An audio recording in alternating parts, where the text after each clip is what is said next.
नमस्कार दोस्तों, स्वागत है आपका इस कार्यक्रम में जिसका नाम है सीक्रेट्स ऑफ जेमस्टोन्स। एंड यहां पे मैं बता देना चाह रहा हूं, बॉलीवुड एंड जेमोलॉजी की हमारी सीरीज चल रही है। आप इस तरह बहुत ध्यान से देखिएगा और मैं यहां पे सभी दर्शकों को बता देना चाह रहा हूं कि आपका बहुत ज्यादा प्यार, बहुत ज्यादा स्नेह हमें मिल रहा है।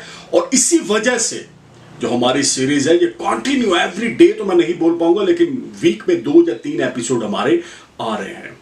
तो दोस्तों, आज हम एक कुंडली का विश्लेषण करेंगे। मैं कुछ ऐसी चीजें बताऊंगा उनके बारे में जो वैसे तो मोस्टली वो बहुत ज्यादा फेमस है, लेकिन बात कर रहे हैं कुंडली का विश्लेषण जब होता है तो उसमें बहुत गहराई से, बहुत ही ज्यादा अध्ययन करके कुछ चीजों के बारे में क्लियर किया जाता है। तो आज मैं आपको ऐसी चार्ट, ऐसी कुंडली दिखाऊंगा और उसके बारे में कुछ चीजें ऐसी बताऊंगा जो आप सुनेंगे वाकई आपको लगेगा कि यार वाकई ये चीज हमारे चार्ट के अंदर थी, जहां हम उसे कैश ही नहीं कर पाए, जहां हमने वो रतन ही नहीं पहना, समय के अकॉर्डिंग हम वो समय निकाल दिया, किंतु परंतु में लगे रहे, डाल लेते हैं, डाल लेंगे, क्या जल्दी है। तो ये जल्दबाजी वाला जो चक्कर मैंने आपको बताया ना, ये बहुत इंस्टेंट करना चाहिए, इसको बिल्कुल डिले नहीं करना चाहिए। तो आज का जो हमारा चार्ट है मैं आपको बताऊंगा ईच एंड एवरीथिंग। तो दोस्तों, आज जिनकी कुंडली का विश्लेषण करने वाले हैं उनकी पिक्चर्स के 3 डायलॉग पहले तो मैं ही बोलूंगा क्योंकि मैं उनको बहुत बड़ा फैन हूं। तो पहला डायलॉग है उनका कि डॉन का इंतजार तो 11 मुल्कों की पुलिस कर रही है, डॉन को पकड़ना मुश्किल ही नहीं नामुमकिन है। ये पहला डायलॉग है उनकी पिक्चर का। अब दूसरा जो बहुत ही प्यारा डायलॉग, जिसको तो मैं बहुत ज्यादा, मतलब ये पिक्चर मेरे ऊपर बहुत ज्यादा छाप छोड़ के गई थी। तो दूसरा डायलॉग है इनका, विजय दीनानाथ चौहान, पूरा नाम, बाप का नाम दीनानाथ चौहान और मां का नाम सुहासिनी चौहान। ये भी डायलॉग बहुत ही पॉपुलर था। आई थिंक आपको अभी पता लगना शुरू हो गया कि ये कौन है। अब तीसरा, इसमें ये बहुत ही बड़े डायलॉग है, खुश तो बहुत हो गए तुम, आज तक तुम्हारे मंदिर की जो सीढ़ियां नहीं चढ़ा, जिसने आज तक तुम्हारे सामने सर नहीं झुकाया। तो मुझे उम्मीद है कि आपको पता लग चुका है। तो शुरुआत करते हैं आज का चार्ट, आज की कुंडली, महानायक की कुंडली। और मैं यहां पे बोलूंगा कि प्लीज और प्लीज ये वो एपिसोड है जिसे आप देखेंगे तो वाकई आपका मन खुश हो जाएगा। तो दोस्तों, अमिताभ बच्चन जी का डेट ऑफ बर्थ है 11 अक्टूबर 1942, 4 बजे का है, इलाहाबाद इनका जन्म का स्थान है। मैं बता देना चाह रहा हूं, कुंभ लगन की कुंडली है और इनका जो जन्म की राशि है वो है तुला राशि। और यहां पे सबसे इंपॉर्टेंट चीज बताने जा रहा हूं, कुंभ लगन वाले ये बहुत ही पतले दुबले पतले होते हैं, टॉल होते हैं, इनकी अट्रैक्शन पावर बहुत ज्यादा होती है। और मैं साथ में एक और चीज बता रहा हूं कि मैंने अभी बात करी है, इनकी जन्म की राशि है तुला राशि। ये बहुत ज्यादा डेडिकेटेड होते हैं, अपनी पूरी जो इनका जो फोकस होता है, मिशन होता है, उनको पूरा कर लेते हैं। जिंदगी में ये ऐसी कोई चीज नहीं होती जो इनके लिए असंभव हो। क्योंकि अभी बात कर रहे हैं कुंभ लगन के जो स्वामी हैं, अधिपति हैं, वो है शनिदेव। और मैं जैसे बहुत बार बोल चुका हूं, कलयुग में सबसे प्रभावी प्लेनेट जो है वो शनिदेव ही हैं। तो दोस्तों, बात करते हैं अमिताभ बच्चन जी के चार्ट के बारे में। तो यहां पे मैं बता दूं, शनिदेव जो है चौथे घर में बैठे हुए हैं, वृषभ राशि के। चौथा घर पता क्या आता है? चौथा घर होता है पत्नी। चौथा घर क्या होता है? सुख, सुखों में वृद्धि। बड़ी बड़ी गाड़ियां देखी हैं, बड़ी बड़ी गाड़ियां, बंगले, लग्जरी लाइफ, ये कौन देता है? ये सुख कौन देता है? ये चौथा घर देता है। और मैं एक और चीज बता दूं, ये माता के साथ जुड़ा गया है, चौथे घर को मदर बोला गया है। और सबसे इंपॉर्टेंट चीज बताने जा रहा हूं दोस्तों, चौथे घर के बारे में बोला गया है कि जिंदगी में अगर सुख नहीं तो कुछ नहीं। तो मैं यहां पे फिर से बता रहा हूं कि ये सारी चीजें इनके चार्ट के अंदर हैं। लेकिन एक और चीज मैं साथ में शेयर कर देना चाह रहा हूं, इनकी कुंडली के अंदर 4 ग्रह अष्टम भाव में बैठे हुए, जिसमें मंगल, बुध, सूर्य और शुक्र। ये भी अपने आप में बहुत ही बढ़िया योग बनता है। इस चीज को और क्लियर करेंगे तो मैंने बताया है, इनकी जो तुला राशि है। चंद्रमा इनका कहाँ बैठा हुआ है पता है? चंद्रमा इनका भाग्य स्थान में बैठा हुआ है। और भाग्य यानी पिछले जन्मों के अच्छे कर्म और माता पिता का आशीर्वाद इनके साथ है, तभी ये इतना सरवाइव कर पाए हैं। और दोस्तों मैं यहां पे बता देना चाह रहा हूं, इन्होंने पहना क्या है आप देखिएगा। इन्होंने देखिएगा, एक चीज नोट करिएगा, नीलम रतन के बाद इनकी जिंदगी बदल गई। मेरे बहुत सारे एपिसोड आए इनकी इस चीज के ऊपर कि नीलम रतन जब से पहना है उसके बाद दुनिया की कोई ताकत इनको रोक नहीं पाई आगे बढ़ने से। बीच में थोड़ा सा इनका डाउनफॉल आया था, लेकिन वे फिर से नीलम पहनने के बाद सरवाइव कर गए। और दूसरा रतन कौन सा पहना है पता है इन्होंने ओपल पहना है। ओपल बहुत ही प्यारा रतन, शुक्र का रतन। अब कई बार लोग बोलते हैं कि इन्होंने हीरा क्यों नहीं पहना। ये जो कई बार लोग बोलते हैं ना, ये इनकी अधूरी जानकारी है। ओपल एक ऐसा रत्न है दोस्तों, हीरा एक अलग चीज है, ओपल एक अलग चीज है दोनों के शुक्र के रत्न ही है, लेकिन इसके जो अपनी डायरेक्शंस हैं, फायदे हैं, दोनों के अलग अलग हैं। तो सभी दर्शकों को बहुत मजा आ रहा होगा, बहुत ज्यादा इंटरेस्टिंग चीजें मैंने बताई। और मैं एक और चीज बता दूं, ये सभी चीजें तभी संभव होती हैं माय डियर, जब आप उपाय और रत्न पहनते हैं, जब आप इन चीजों को फॉलो करते हैं। तो मैं कुछ और चीजें आपके साथ शेयर करता हूं।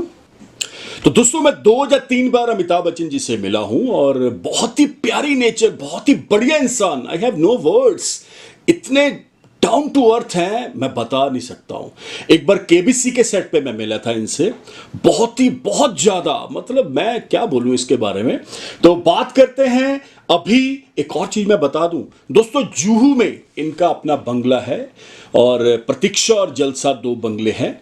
और मैं आपको बता दूं, ये इतना ज्यादा, देखिए आज की इतनी उम्र होने के बावजूद भी ये एवरी संडे अगर इंडिया में होते हैं 4 से 5 बजे के बीच में अपने गेट पर आते हैं, लोगों से मिलते हैं, रूबरू होते हैं, उनका आशीर्वाद लेते भी हैं और छोटों को आशीर्वाद देते भी हैं।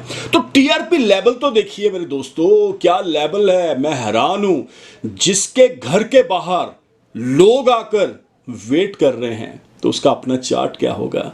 ये चीज़ें बहुत कम, जो बॉम्बे के अंदर सेलेब्स हैं उनको ये चीज़ें बहुत कम मिलती हैं। चंद नाम ऐसे हैं, उनकी कुंडलियां भी यहाँ पे विश्लेषण करेंगे। तो दोस्तों आज का जो, देखिए मैं बहुत सारी चीज़ें इनकी क्लियर नहीं कर पाऊंगा, वो कुछ हमारे ऊपर भी बंदिशें होती हैं, वो बंदिशें बनी रहनी चाहिए, अन्यथा सारी चीज़ें बता दी तो मुश्किल हो जाएगा। तो दोस्तों एक और चीज मैं बता दूं आपको, ये इतना ज्यादा एक्टिव है अपने सोशल हैंडल्स को लेके। एवरी डे 2 टाइम ये क्रिएटिव डालते हैं, अपने पिक्स डालते हैं इंस्टा पे, फेसबुक पे। इनके इतने फॉलोअर्स हैं, इतने इनको प्यार करने वाले हैं। तो ये एक चीज मैं आपको बता दूं, ये वो शख्सियत है जो समय के अनुसार चले हैं, जो समय के अनुसार नहीं चले हैं वो घर पे बैठे हैं। एक और चीज मैं यहां पे बता दूं, एक बहुत ही अच्छे मेरे दोस्त डायरेक्टर हैं, तो बैठे थे कहीं, उनसे बातें हो रही थी, तो उन्होंने ये बात मेरे साथ शेयर करी कि ये डिसिप्लिन के साथ कैसे चलते हैं, समय को कैसे मानते हैं। अब सुनिएगा बात बहुत ध्यान से। तो मैं उनका नाम यहां पे लूंगा, उनका नाम है HM Singh. HM Singh, he is the music director and director भी हैं। तो उन्होंने ऐसे बात शेयर करी मेरे साथ। तो उन्होंने बताया, रमन भाई ये अमिताभ बच्चन जी किसी जब बहुत स्ट्रगल टाइम के अंदर किसी के साथ इन्होंने रूम शेयर करा था। अब इनके ऊपर कुछ, उनके बंदा क्या बोलता है कि चलो कोई बात नहीं, अगर किसी के साथ हम रह रहे हैं तो कहीं ना कहीं अगर हम कुछ बन गए तो उनकी भी हेल्प करेंगे। तो हुआ क्या, उन्होंने जो भाई साहब के साथ ये रह रहे थे, वो भी स्ट्रगल कर रहे थे, वो डायरेक्टर बन गए, प्रोड्यूसर और डायरेक्टर। उन्होंने जैसे तैसे जाके अमिताभ बच्चन जी के साथ अप्रोच करा, इनके मैनेजर को मिले, इनसे मिले, तो बोला कि ऐसे ऐसे हम अपनी पंजाबी पिक्चर के अंदर आपको लेना चाहते हैं, गेस्ट अपीयरेंस आप दे दें, बस उसके बाद आप चले जाएं। तो इतना छोटा सा आप हमारी फेवर कर दें, क्योंकि उससे क्या होता है टीआरपी लेवल बहुत बढ़ जाता है।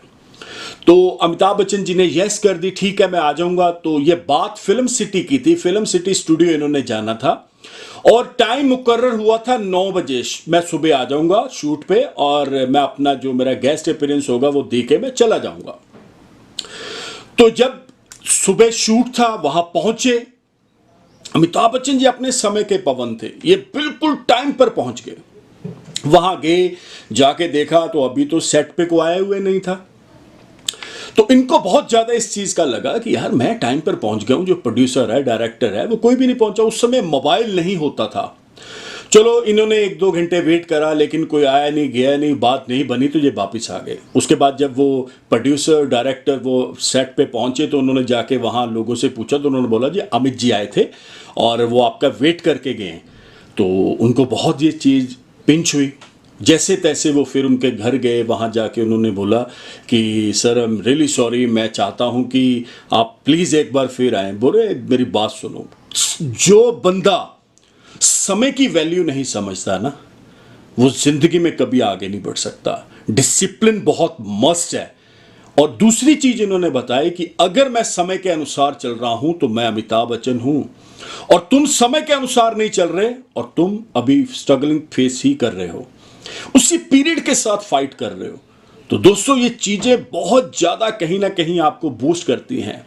ये चीजें आपको बहुत ज्यादा एनर्जी देती है। इनसे सीखना है, सीखकर आगे बढ़ना है। क्यों दोस्तों, आ रहा है मजा ये एपिसोड देख के? एक और चीज मैं बता रहा हूं, कलकत्ता के अंदर अमिताभ बच्चन जी का मंदिर है। मैं वहां गया हूं, मैं खुद बता रहा हूं आपको। मैं कलकत्ता गया था तो मैंने वहां जाके अमिताभ बच्चन जी का एक मंदिर देखा, और वहां पे अमिताभ बच्चन जी की पूजा हो रही है 2 टाइम। अब देखिएगा, भगवान का दर्जा दे दिया गया है। ऐसा क्या है चार्ट के अंदर जो भगवान बना दिया गया है इनके? आपको मैं एक और चीज बता दूं, इंडिया के अंदर, वर्ल्ड के अंदर, इंडिया की बात नहीं कर रहा, वर्ल्ड के अंदर लगभग 10 मंदिर हैं अमिताभ बच्चन जी के। ये मैं आपको बहुत इस चीज को, देखिए इस चीज को समझना है। इतनी शोहरत, इतना स्टारडम कि भगवान के तुल्य उनको दर्जा दे दिया गया है। तो दोस्तों ये चीजें आप भी ऐसा पैदा कर सकते हैं। ये भी इंसान हैं, लेकिन इन्होंने मेहनत, परिश्रम और ऐसी डेस्टिनी, मैं फिर से बता रहा हूं, if you have not your destiny, आपको अगर आपका स्पोर्ट नहीं कर रहा तो यू कांट डू एनीथिंग, कुछ नहीं कर पाएंगे। I like it.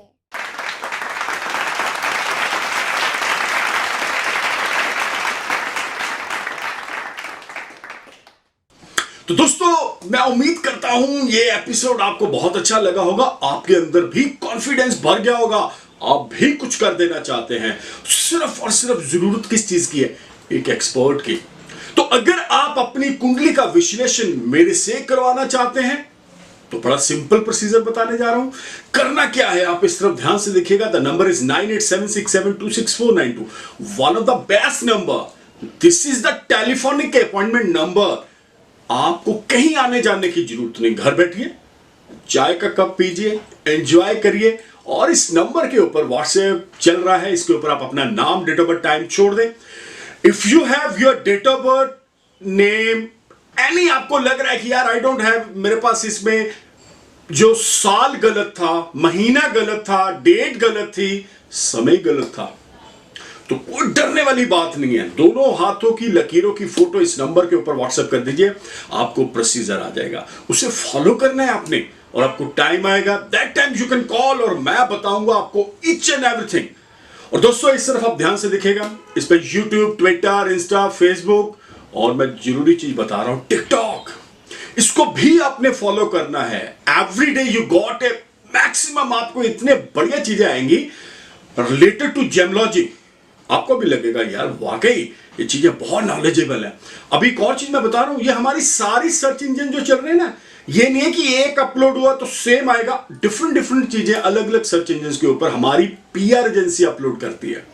मैं फिर से बता देना चाह रहा हूं दोस्तों, आप भी महानायक बन सकते हैं, आप भी बहुत ऊंचाई तक जा सकते हैं, आप भी सचिन तेंदुलकर बन सकते हैं अपने फील्ड के।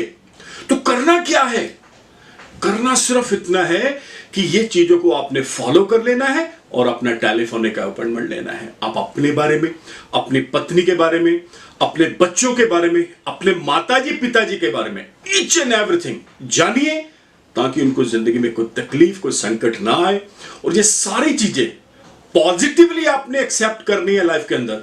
एक और चीज बता रहा हूं सभी दर्शकों को, कि जिंदगी में कभी भी अगर कोई आपको मिथ, वहम में डाल रहा है, तो वो कहीं ना कहीं उसका अपना सेल्फिशपन होगा। इन सब चीजों से बाहर आना है, पॉजिटिविटी के साथ जुड़ना है, तब ही you are hero. Otherwise zero हैं आप। तो मिलते हैं बहुत जल्द, तब तक के लिए नमस्कार, धन्यवाद, हैव अ नाइस डे।